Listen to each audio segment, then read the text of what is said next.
Ito po ang aking next song. Una po sa lahat, para po sa ating lahat ng mga Pilipino na nandito po ngayon. Gusto pong sabihin na sa lahat po ng, alam niyo po yung napuntahan ko, napag-guestan ko like Ellen DeGeneres, Polo Grady, at syempre Oprah. At nakasama po ako sa ilang concerts, kasama sila Mr. Andrea Bocelli, Josh Groban, si Ninong Michael Bublé. Alam niyo po, lagi lang pong nasa isip ko, lagi ko pong dinadala yung pangalan ng ating bansa at lagi ko pong sinasabi na Pilipino po ako. Sobrang natutuwa po ako na every time na nagpa-perform po ako, nalalaman ko po na ako po yung first Filipino na nakakapag-guest. At yung first Pilipina na nakasama sa concert na yon. Kaya, sobrang proud lang po ako na nire-represent ko po yung bansa natin at sinasabi ko po sa kanila na taga-Pilipinas po ako. Di ba? Yes. Kaya ito po ang aking next song.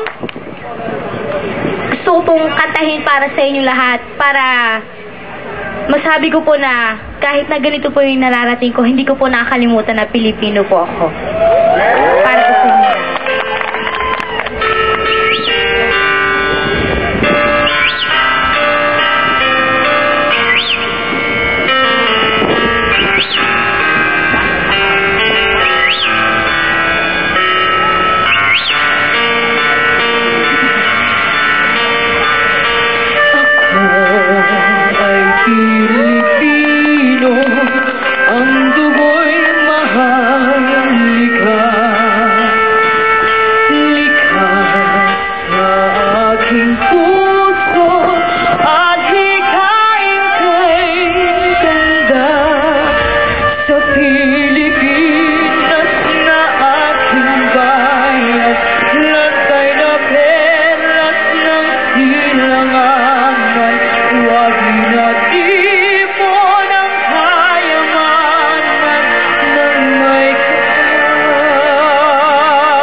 Yes, we are so proud of you, Cherry. Yes. Proud na proud kami sa'yo.